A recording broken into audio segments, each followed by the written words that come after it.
Hello everyone, and welcome to another episode of Crafty Beer Reviews. Today, I'll be reviewing 6.4 Beans. This is their Imperial Porter.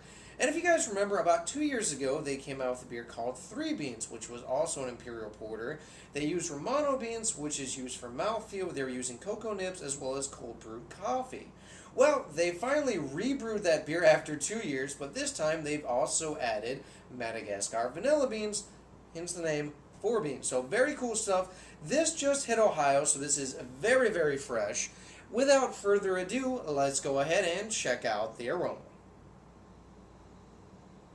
Oh yeah, coffee is front and center for sure. Oh my god. Yeah, it's like a black cup of coffee, but I'm also getting notes of like espresso in there too. Like a roasted coffee bean kind of note. It's got a lot of coffee aroma to it, but it's very nuanced. It's not just one note. It's very, very coffee forward though. Definitely getting some chocolate. It's like a cross between a bittersweet dark chocolate and a little bit of a sweeter milk chocolate in there for sure. Some nice roasted malt notes. I'm getting a touch of caramel in there as well. And I do get some sweetness, but I'd hesitate to say vanilla. Vanilla is something that it either seems to be bam in your face in beers, or it seems to be very, very subtle. And I think they've taken more of the subtle vanilla approach, which is perfectly fine. But yeah, coffee and chocolate are what stick out in my mind first and foremost. Let's go ahead, take our first sip.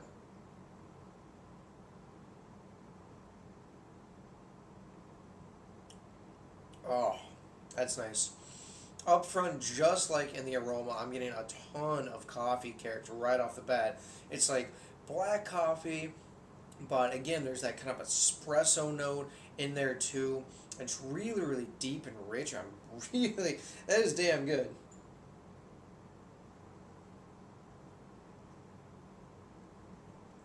And it's like that roasted coffee bean. That is really, really tasty. About mid palate, that's where the chocolate comes in for me. And again, just like in the aroma, I'm getting a bit of this like bittersweet dark chocolate. It's almost like baker's chocolate, but then I'm getting this really rich, creamy milk chocolate taste in there too, which is nice because it balances out some of that bitterness with the sweeter notes. I'm also getting a bit of caramel in the finish, and I do actually get some of the vanilla in the taste. Now, again, I didn't really get it in the aroma, but I'm definitely getting it on the back end here, and it's very, very nice because it blends very, very well with that big kind of espresso, dark coffee note along with the kind of darkened milk chocolate. It's very, very nice.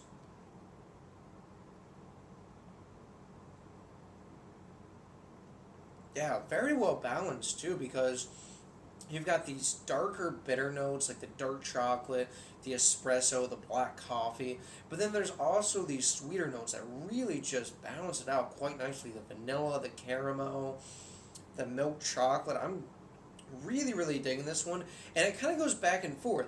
Sometimes I take a sip and I get a little bit more of like chocolate with cream, hence the vanilla in there, and sometimes I get a little bit more of like this big kind of just, big burst of like a dark chocolate bar. Really, really nice stuff. It is a tad on the thin side in terms of a body. It's definitely on the medium side. But again, it's an Imperial Porter, not an Imperial Stout. So this is naturally going to be thinner than a Stout or an Imperial Stout right off the bat. But it does have a creamy, kind of coaty mouthfeel, which is nice. And as it lingers on my palate, again, there's just this balance. Bitter and sweet, so really enjoyable. I do get a little bit of the heat from the 10%. It's definitely noticeable, but I wouldn't say it's offensive, so that's good. In terms of rating, guys, I'm going with a 9.3 out of 10. I think this one is really, really nice. I don't remember being blown away by 3 Beans, and for all I know, because palates change over the last 2 years, maybe this is just something that I like better, and the Madagascar vanilla beans adds us, another element to it as well. But I'm really digging it. If you like a good coffee beer, if you like a nice Imperial Porter, I think this is one definitely worth checking out. It's super fresh, so the coffee's going to fade eventually, but if you like coffee, go for it now. Alright guys, that's just for this beer review. Please remember to rate, comment, and subscribe. And remember, I hope whatever you're doing involves good craft beer. See ya.